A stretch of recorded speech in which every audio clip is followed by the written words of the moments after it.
Hello friends, स्वागत है आपका सबका एक बार फिर से टेक्निकल ज्ञान के एक और शानदार क्लास में। उम्मीद करते हैं आप सभी स्वस्थ एवं सुरक्षित होंगे। आज की क्लास काफ़ी स्पेशल है, जहां पे आज हम पढ़ने वाले हैं कंप्यूटर का एक इंट्रोडक्शन, छोटा सा इंट्रोडक्शन, जहां पे हम बात करेंगे कंप्यूटर शब्द के बारे में, कंप्यूटर की परिभाषा के बारे में, आखिर कंप्यूटर होता क्या है। इन्हीं छोटी बड़ी बातों को लेकर आज की ये क्लास बनाई गई है। तो अभी तक अगर आपने हमारे चैनल को सब्सक्राइब नहीं किया है तो कर लीजिए। तो फटाफट चलिए क्लास को स्टार्ट करते हैं।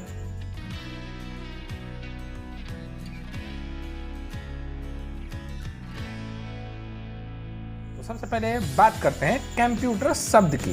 तो कंप्यूटर शब्द की उत्पत्ति ग्रीक भाषा के कंप्यूट शब्द से हुई है। यानी कंप्यूट शब्द जो है वो एक ग्रीक भाषा है और इसका हिंदी में अर्थ होता है गणना करना। इसे हिंदी में संगणक कहा जाता है। यानी जो कंप्यूटर आपका शब्द है, इसको हिंदी में हम संगणक कहते हैं। इसको हम हिंदी में संगणक कहते हैं। यही संगणक जो आपके अभी स्क्रीन पर नजर आ रहा है, जहां पे आपको मॉनिटर, कीबोर्ड, ये रहा आपका माउस और ये है आपका सीपीयू। इसके अलावा यहाँ पे स्पीकर छूट गया है, जो कि एक अहम भाग होता है। ये आज के कंप्यूटर की हम बात कर रहे हैं, जो कि कुछ इस प्रकार से आपको नजर आता है। उम्मीद है ये जानकारी आपको समझ में आई होगी। चलिए अब बात करते हैं आखिर कंप्यूटर होता क्या है। पॉइंट ये है, व्हाट इज कंप्यूटर। कंप्यूटर क्या होता है? तो कंप्यूटर एक स्वचालित इलेक्ट्रॉनिक मशीन है जो डाटा तथा निर्देशों को इनपुट के रूप में ग्रहण करता है, निर्देश के अनुरूप उनका विश्लेषण करता है तथा आवश्यक परिणामों को निश्चित प्रारूप में आउटपुट के रूप में निर्गत करता है। यानी कंप्यूटर जो है जिसकी हम बात कर रहे हैं वो एक स्वचालित इलेक्ट्रॉनिक मशीन है। यानी स्वचालित विद्युत से चलने वाला एक यंत्र है जो डाटा तथा निर्देशों को इनपुट के रूप में ग्रहण करता है। यानी उसे जो कार्य दिए जाते हैं डाटा और निर्देश के रूप में, वो इनपुट के माध्यम से ग्रहण करता है। जैसे कि आपका ये हो गया माउस और ये कीबोर्ड, ये दोनों हैं, ये आपके इनपुट के उदाहरण हैं, जहां के माध्यम से हम कंप्यूटर को कार्य देने का कार्य करते हैं। जैसा हम उसे निर्देश देते हैं उसके अनुरूप उसका विश्लेषण करता है। वो विश्लेषण आपका यहाँ होता है, यानी सीपीयू में। इसके बाद आवश्यक परिणाम को निश्चित प्रारूप में आउटपुट के रूप में निर्गत किया जाता है। यानी जो जरूरत होती है परिणाम की, वो परिणाम आपको आउटपुट के रूप में निर्गत कर दिया जाता है, जो कि ये आपका मॉनिटर है। मॉनिटर जो है ये आपका आउटपुट का उदाहरण है। उम्मीद है ये जानकारी समझ में आई होगी। यहाँ पे आप देख सकते हैं स्वचालित एक हेडलाइन है जो कि इंगित की गई है। तो आइए सबसे पहले जानते हैं आखिर स्वचालित होता क्या है। तो बात करें अगर हम स्वचालित की, तो कंप्यूटर एक स्वचालित मशीन है। जैसा कि भी हमने बताया, स्वचालित का मतलब जिसे कार्य करने के दौरान मानवीय हस्तक्षेप की संभावना नगण्य रहती है। नगण्य का मतलब होता है लगभग ना के बराबर, लगभग ना के बराबर। यानी यहाँ पे जब ये कार्य करता है कंप्यूटर को, जब हम कोई इनपुट देते हैं यानी डाटा और निर्देश देते हैं, तो वो जब कार्य करता है उस वक्त मानवीय हस्तक्षेप नगण्य के बराबर होती है। हालांकि इसे कार्य देने के लिए मनुष्य की आवश्यकता पड़ती है। यानी मनुष्य के निर्देश पे ये क्या करता है, कार्य करता है। इसको स्वचालित हम इस वजह से कह रहे हैं क्योंकि ये कार्य करने के दौरान मानवीय हस्तक्षेप नहीं लेता है। इसे आदेश देने के लिए मानव की आवश्यकता पड़ती है, जिसे हम ऑपरेटर भी कहते हैं, जिसकी वजह से हमारा कंप्यूटर सुचारू रूप से कार्य करता है। तो ये दोनों बातें जो थी आपके कंप्यूटर क्या है और इससे रिलेटेड ये स्वचालित की परिभाषा, जहां पे हमने आपको ये समझाया। उम्मीद है ये जानकारी आपको समझ में आई होगी। अब बढ़ते हैं आगे और बात करते हैं अब एक डिफिनेशन की। अगर बात करें कंप्यूटर की परिभाषा की, ध्यान रहे अभी हमने ये जो बताया ये था कंप्यूटर क्या है, जहां पे हमने जाना कंप्यूटर क्या है। अब ये जो है ये है आपका परिभाषा। अगर परिभाषित करना हो कंप्यूटर को तो वो क्या होगा, तो वो होगा आपका ऑक्सफोर्ड डिक्शनरी के अनुसार। यानी ये जो परिभाषा है ये ऑक्सफोर्ड डिक्शनरी से ली गई है, जो कि है कंप्यूटर एक स्वचालित इलेक्ट्रॉनिक मशीन है जो अनेक प्रकार की तर्कपूर्ण गणनाओं के लिए प्रयोग में लाया जाता है। यानी वो कई प्रकार के कार्य करते हैं, लेकिन ध्यान रहे वो सारे कार्य आपके तर्कपूर्ण होने चाहिए। अगर तर्कपूर्ण नहीं है तो वो शायद कंप्यूटर कार्य न करे और ना ही वो कार्य करने के लिए आप कंप्यूटर को बाधित कर सकते हैं। उम्मीद है परिभाषा ये आपको समझ में आई होगी। अगर आपके मन में कोई भी क्वेश्चन हो तो आप कमेंट बॉक्स में बता सकते हैं, हम पूरी कोशिश करेंगे उसका जवाब देने की। लाइव चैट पे आप तभी कमेंट करें या अपना सवाल पूछें जब तक ये क्लास चल रही है, पर कोशिश करें कि आप ज़्यादा से ज़्यादा प्रश्न जो हैं वो आप कमेंट बॉक्स में रखें ताकि हम उसे बाद में भी पढ़कर जवाब आसानी से आप सबको दे सकें। उम्मीद है ये परिभाषा आपको अच्छे से समझ में आई होगी। अब चलते हैं आगे और बात करते हैं कंप्यूटर की कार्यप्रणाली की। ये जो आपको सामने डायग्राम नज़र आ रहा है ये है आपका कंप्यूटर की कार्य प्रणाली की। तो अगर बात करें कंप्यूटर की कार्य प्रणाली की तो आपकी स्क्रीन पर नजर आ रहा है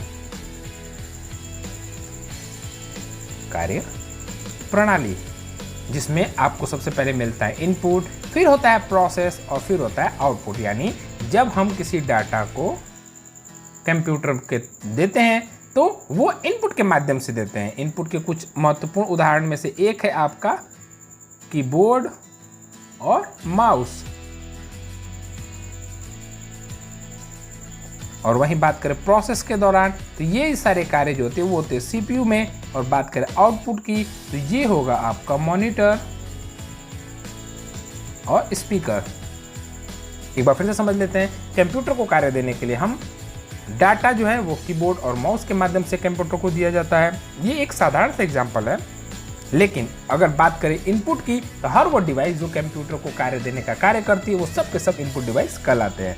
वही ये जाता है आपका प्रोसेस के दौरान, जहाँ पे इसमें दिए गए निर्देश के अनुसार जवाब ढूंढने का कार्य किया जाता है। ठीक है, निर्देश जो है वो आपका इनपुट के माध्यम से दिया जाता है और निर्देश के अनुरूप ही क्या होता है, प्रोसेस का कार्य होता है और आवश्यक परिणाम जो होते हैं वो आपको आउटपुट के रूप में मिल जाते हैं, जो कि साधारण तौर पे मॉनिटर और स्पीकर पे नजर आते हैं। इसके अलावा भी और भी उदाहरण हैं जैसे कि प्रिंटर और इत्यादि बहुत सारे एग्जाम्पल हैं जिनके माध्यम से आप आउटपुट प्राप्त कर सकते हैं। तो ये अभी आज की स्क्रीन पे जो थी ये थी कंप्यूटर की कार्यप्रणाली। उम्मीद है आपको ये समझ में आई होगी। बढ़ते हैं आगे और बात करते हैं कंप्यूटर सिस्टम के घटक की। अभी तक हमने जाना आखिर कंप्यूटर शब्द का मतलब, कंप्यूटर की परिभाषा, कंप्यूटर की परिभाषा के बाद कंप्यूटर होता क्या है, एक कंप्यूटर की कार्यप्रणाली क्या है। और बात करें अब कंप्यूटर सिस्टम के घटक की तो कंप्यूटर सिस्टम में सामान्य तौर पे दो घटक पाए जाते हैं जो कि होते हैं हार्डवेयर और सॉफ्टवेयर। कंप्यूटर सिस्टम का प्रत्येक घटक यानी जो भी कार्य उसमें घटता है या जो भी डिवाइसें ऐड होती हैं वो तो या तो हार्डवेयर होंगी या तो सॉफ्टवेयर होंगी, लेकिन इन्हें हम तीन भागों में भी बांट सकते हैं। कैसे, इस पे करेंगे हम आगे बात। तो चलते हैं आगे और दिखाते हैं आपको कंप्यूटर सिस्टम के घटक की। तो स्क्रीन पे आपको नजर आ रहे हैं जिसमें पहला नाम है वो है आपका हार्डवेयर। हार्डवेयर क्या होता है, तो कंप्यूटर का वो भौतिक भाग जिसको हम देख सकते हैं, छू सकते हैं और महसूस कर सकते हैं, वो कहलाता है आपका हार्डवेयर, जो कि अभी आपके स्क्रीन पे नजर आ रहा है। वहीं बात करें अगर सॉफ्टवेयर की तो कंप्यूटर का वो भाग जिसको सिर्फ हम देख सकते हैं, छू और महसूस नहीं कर सकते, वो कहलाता है आपका सॉफ्टवेयर, जिसका उदाहरण आपके स्क्रीन पे नजर आता हुआ। वहीं बात करेगा डाटा की, डाटा किसे कहते हैं, तो तथ्यों का अव्यवस्थित संकलन, जिसको हम क्या कहते हैं, डाटा कहते हैं। ये आपके कंप्यूटर सिस्टम के वो प्रमुख घटक हैं जिनके माध्यम से आपका कंप्यूटर चलता है या जिसपे उसकी पूरी कार्यप्रणाली टिकी हुई है। बढ़ते हैं आगे और बात करते हैं इन्हीं के बारे में। तो सबसे पहले हम बात करते हैं हार्डवेयर की। हार्डवेयर किसे कहते हैं, तो हार्डवेयर जो है वो आपका कंप्यूटर मशीन का वो भौतिक भाग जिसे हम देख सकते हैं, छू सकते हैं यानी टच कर सकते हैं, महसूस कर सकते हैं, वो क्या कहलाता है आपका हार्डवेयर। जैसे कि कीबोर्ड, माउस, मॉनिटर, सीपीयू, जो कि आपके अभी स्क्रीन पे नजर आ रहे हैं, ये है आपका मॉनिटर, ये है आपका कीबोर्ड और यहाँ पे आपको है माउस। इसके अलावा प्रिंटर और हार्ड डिस्क जो है आपको अभी यहाँ पे नहीं स्क्रीन पे नजर आ रहे हैं। तो ये आपके कुछ उदाहरण हैं जो आपके हार्डवेयर के उदाहरण हैं। इसके बाद चले आगे तो बात करें अगर सॉफ्टवेयर की, तो सॉफ्टवेयर किसे कहते हैं, तो अनुदेशों एवं प्रोग्रामों के समूह को जो कंप्यूटर को यह बतलाता है कि उसे क्या करना है और कैसे करना है, क्या कहलाता है, सॉफ्टवेयर कहलाता है। एक बार फिर से ध्यान से सुने, अनुदेशों और प्रोग्रामों का समूह जो कंप्यूटर सिस्टम को यह बतलाता है कि उसे क्या करना है और कैसे करना है, क्या कहलाता है सॉफ्टवेयर। जैसे कि अभी आपकी स्क्रीन पे नजर आता हुआ, ये किसी सॉफ्टवेयर का एक इंटरफेस है। ये पेंट का जो है वो क्या है, इंटरफेस है, जिसमें आप देख सकते हैं ये बहुत सारे ऑप्शन दिए हैं, इनके थ्रू हम कंप्यूटर में कार्य करते हैं। तो ये है आपका सॉफ्टवेयर का उदाहरण। वहीं अब चलते हैं आगे और बात करते हैं डाटा की। डाटा किसे कहते हैं, तो डाटा तथ्यों यानी रॉ फैक्ट जिसे हम कहते हैं, और सूचनाओं का अव्यवस्थित संकलन है जिससे कोई सार्थक निष्कर्ष नहीं निकाला जा सकता। यानी आपके पास अगर कोई डाटा है जो सिर्फ आपके पास उपस्थित है, जिससे आप कोई रिजल्ट नहीं प्राप्त कर सकते तब तक, जब तक उसका विश्लेषण कर आप उसके किसी एक निश्चित परिणाम तक नहीं पहुंच जाए। यानी जब तक वो सूचना नहीं बन जाता है तब तक उस डाटा से आप कोई निष्कर्ष नहीं निकाल सकते, जिसके बारे में हम आगे बात करेंगे। उम्मीद है यहाँ तक आप सभी को ये जानकारी समझ में आई होगी। चलते हैं आगे और अब बात करते हैं डाटा को कितने भागों में बांटा जा सकता है। तो आप सबको बता दें, डाटा को 2 भागों में विभाजित किया जा सकता है, जिसमें पहला नाम आता है संख्यात्मक डाटा और दूसरा नाम आता है चिन्हात्मक डाटा। सबसे पहले बात करते हैं हम संख्यात्मक डाटा की। तो यह अंकों से बना डाटा है जिसमें 0 से लेकर 9 तक के अंकों का प्रयोग किया जाता है।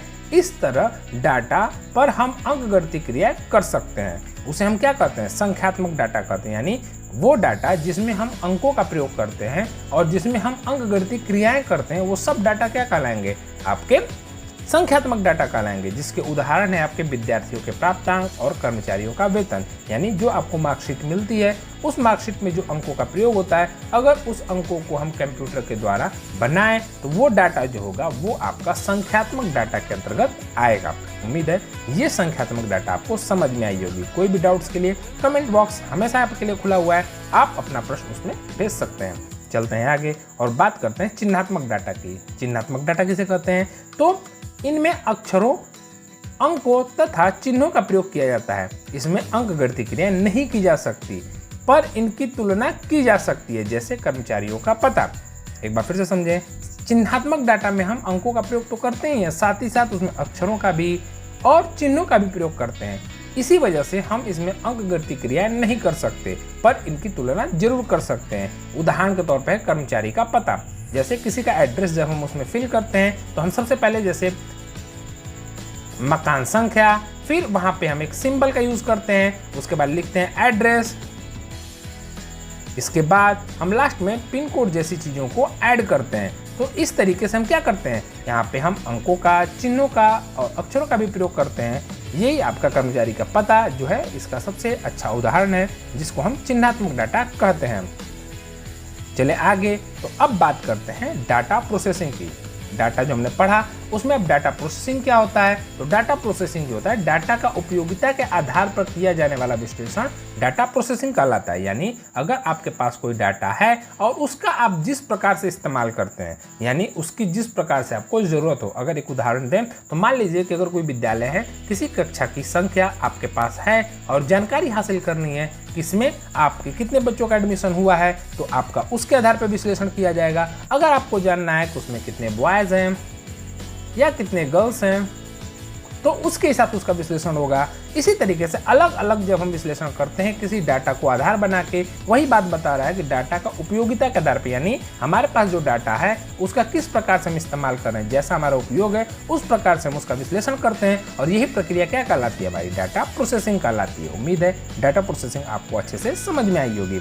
चलते हैं आगे और अब बात करते हैं डाटा प्रोसेसिंग का कार्य कैसे संपन्न होता है। तो यहाँ पे आप एक स्ट्रक्चर देख सकते हैं, एक डायग्राम देख सकते हैं, जहाँ पे ये बताने की कोशिश की गई है। जहाँ पे सबसे पहले बात करें तो दिया है तथ्यों का अव्यवस्थित संकलन, यानी जिसे हम डाटा कहते हैं। और इस डाटा को जब इनपुट किया जाता है तो डाटा प्रोसेसिंग होती है। वही डाटा प्रोसेसिंग जो हम क्या करते हैं, उपयोगिता के आधार पे विश्लेषण करते हैं, यानी जानकारी हासिल करते हैं। और लास्ट में जो प्राप्त आपको आउटपुट होता है उसी को हम क्या कहते हैं, उसी को हम सूचना कहते हैं, यानी उसी को हम क्या कहते हैं, इंफॉर्मेशन कहते हैं।